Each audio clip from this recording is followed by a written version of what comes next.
The grammar of Mark 1:6 is pretty easy. It's an interesting periphrastic construction. The vocabulary is just horrific.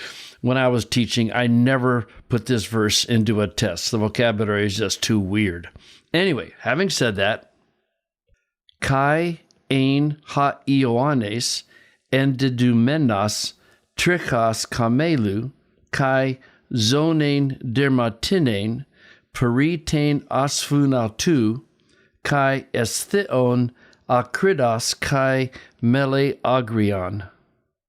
And John was clothed, and this is the periphrastic construction. It's not normal, but it's not normal to have the two parts of a periphrastic construction separated like that. And you may want to check BBG 30.16 just to get a review on the different periphrastic constructions.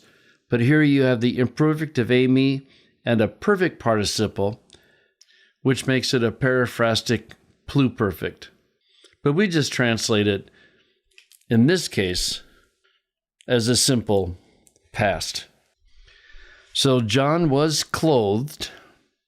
And remember, not all periphrastics continue the original idea of a periphrastic, which was to emphasize the continuous nature of something. But here you can kind of feel it. This is what John wore all the time.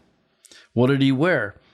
He wore, and this is where the vocabulary gets tricky, it's the hair of a camel, so some kind of garment, and a leather belt around his waist, and what you have here is another participle that is also picking up from the ain, so it would be technically another periphrastic construction, and he was eating locusts, whatever that is, right?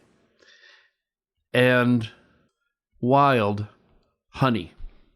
So a lot of very unusual vocabulary, but the grammar is pretty straightforward. So the only thing really you want to emphasize in the phrasing here is the parallel periphrastic construction. So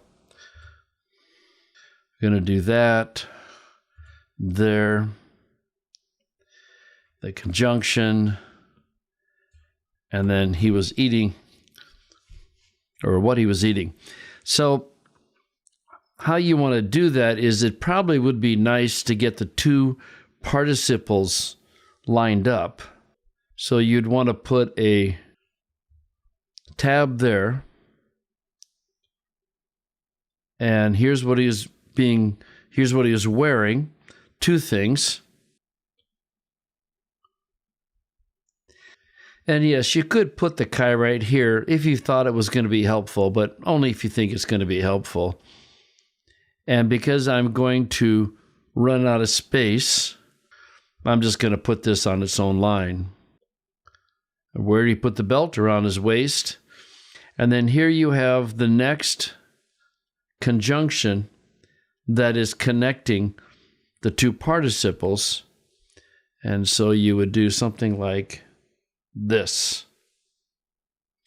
And if you wanted to make the construction parallel, and that's certainly possible, but again, it's only if you find it helpful that he was eating the locusts and the wild honey.